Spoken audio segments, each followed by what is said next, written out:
Studying the stonework of Machu Picchu microscopically, Watkins and his team hoped to find out more about how the rock was cut and thus how the structures were made. And yet, upon examination, Watkins and his team were stunned. The surface of the rock was not an uneven mishmash of broken and held-together minerals, but rather a smooth, slick surface, almost as though the rock had been exposed to extreme heat, melting quartz fragments into a sort of glaze which filled in the stone's microscopic irregularities. Research was taken up by a different team, led by a geologist from the United States Bureau of Mines named David Lindroth, who sought to discover how the stone blocks of Machu Picchu had been cut so as to give the rock a glazed effect. After some effort, Lindroth and his team found that by focusing a laser with 100 watts of power at a 2 millimeter area and moving it back and forth, a stone could be cut by the beam. This was a process they called thermal disaggregation. Regardless of what it was called, though, it seemed that Lindroth and his team were suggesting that the Incans could have cut the stones used to create Machu Picchu with lasers. And speaking of ancient laser cutting technology, we must mention the mysterious Al-Nasla rock found in the Tema Oasis in Saudi Arabia. This massive block is split through the center by a very precise and clean cut, almost as if the rock was sliced with some kind of laser technology. Apparently, the Incans were not the only ones who possessed this kind of technology. It is interesting to note that, like the Egyptians and the ancient peoples of Lake Titicaca, the Incans worshipped a sun god. They had a yearly festival called the Festival of the Sun, during which a priest would use a bracelet with a concave gold charm to reflect the sun and light a pile of cotton on fire. Some have suggested that this is a clue. Others have gone further, like Ivan Watkins, who, in a 1986 article published in the LA Times, proclaimed, "The Incas used solar power, not manpower, to cut the huge stones they used to build their massive cities." According to Watkins, the Incans would use large parabolic dish-shaped reflectors made of gold, the size of 2 men across, to focus the sun's energy into a beam of light that could cut rock. "There's no doubt in my mind that they knew how to do it," Watkins asserted. The existence of large gold discs at Incan temples is confirmed by the records of Spanish conquistadors, who historians suggest likely cut up the gold discs for poker chips before melting them down and sending them back to Spain. If these discs were used, as Watkins suggests, one might laugh at the stereotypical actions of conquerors, taking the loot but missing the point. But what then is the point? Is it possible that the Incans and other ancient civilizations, like the Egyptians and those who built Pumapunku, had knowledge of how to harness the power of the sun? All 3 of these civilizations accomplished seemingly impossible feats of stonework. All 3 lived in places with year-long sun and worshipped a sun god. Could all 3 have possessed a knowledge of some sort of ancient solar laser? Today's hard metal tools. When Roger tries chisels made from bronze, the results are disappointing.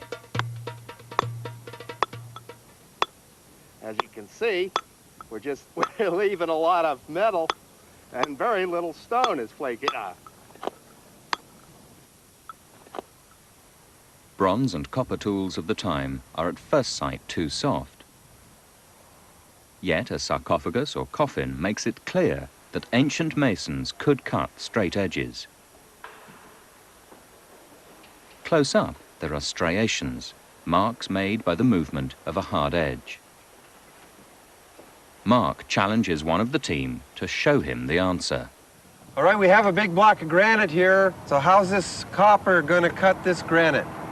We're going to use the saw in a reciprocating or backwards and forwards motion. Dennis Stocks, an expert in ancient technology, suggests the Egyptians had a trick up their sleeves. The saw get started. So you're going to chip a groove, and then you're going to put the copper and slide it back and forth but how, and that's going to cut the granite? No, Mark. Even with teeth, the copper alone is too soft. Okay, well, what is actually going to do the cutting? It seems to me that copper is just going to blunt on granite. I can't believe it's going to cut the stone. We're going to put sand inside the groove, and we're going to put this saw on top of the sand, and then let the sand do the cutting. All that needs to be done is to move the saw backwards and forwards in a nice, steady motion. You don't want to lift it up and get those grains in there? No, they'll work themselves in as it goes. Yellow? Okay. Yeah. That's it. Now, the stone weights at each end of the saw are putting the load onto the sand and causes the cutting. The crystal is forced to score a groove in the stone. So the copper is only guiding the sand's doing the cutting. Right. Now, Dennis, will we see any progress in our lifetime? Yes, if you came back in an hour's time, you would see about a 4mm cut down into the stone. You're kidding. In an hour, you'll be 4 millimeters down? Well, I've been doing a lot of experiments, and I can guarantee that this will cut through the stone at about 4mm an hour. Uncompleted works show the telltale signs of other tools. 8 inches. Wide and deep drill holes. More striations surround the missing core. Dennis thinks he can recreate these too.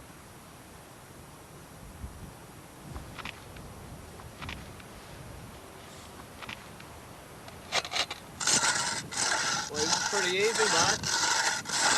Yeah, for the first few seconds, no problem. 8 hours into it, I could see being a little sore. Wall paintings confirm the existence of similar drills for wood. Say, Dennis.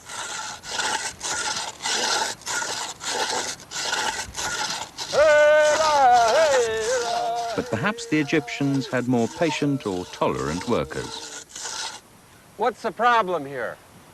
There's no, you know, without a steady stream of water, you're not getting new material in there to do the cutting action. You're not getting rid of the old powder, which is just interfering with the drill going down. No, I disagree. No, I beg to differ with you, Dennis, No. because that fine powder is acting like a cushion and a polishing agent. No, sand acts as a fluid as sand. I've done it for 25 years in the field, and believe me, I've done it dry, I've done it wet, and the wet is much better. I think by our 10th sarcophagus, we'd probably know the answer to which one was better. Yeah.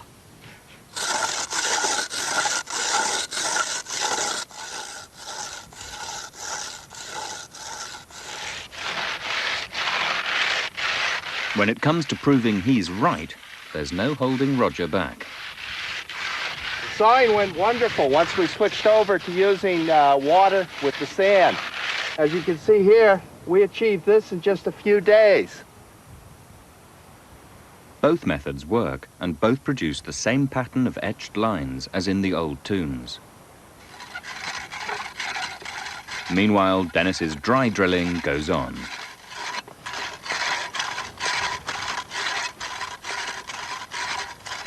These guys did a hell of a job, Dennis. Well, they've really gone down a fair way. Well, that's pretty impressive for a few days. Not bad at all. Now you got to get your core out of there. And then just see. There it goes. Wow! You popped right out of there. Oh, Look at there. that. Yes. That could be fourth dynasty, Dennis. That's right. We could pat it off easily as a fourth dynasty core. You got your striations and taper. And there's the hole that we wanted all the time. Fantastic. Look at that taper. Look at those striations. Yes.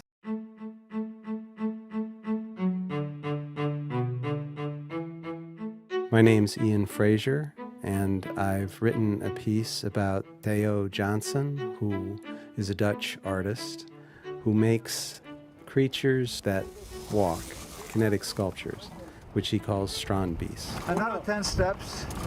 1, 2, 3. Strandbeest in Dutch means beach animal. Theo has worked in a number of different forms, but in 1990 he began making sculptures out of PVC pipe, plastic pipe. Sculptures whose purpose was to walk on the beach and throw sand up onto the Dutch dunes in order to help preserve them from the rising sea.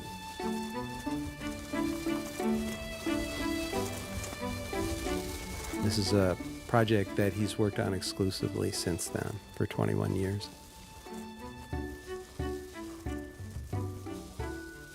He is a Dutch artist. That's a very strong tradition that a visual artist has to work with and against sometimes. They are always photographed on the beach, and the photographs always use the clouds and the sky and the North Sea. And so he's in the tradition, I think, of Dutch landscape in a kind of complicated modern way.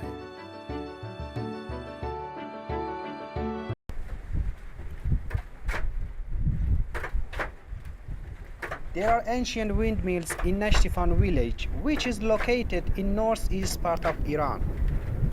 What makes Nashtifan ancient windmill unique is that they are still operational. One of the main characteristics of the area is the strong wind that blows across it. As a result of the natural elements in the area, windmills have been a part of region's landscape and have been used throughout many centuries. This windmill, as it can be seen, are built on top of the hill overlooking the village, which not only are carefully designed to protect the village from the devastating winds, but also utilize the wind power as a source of energy.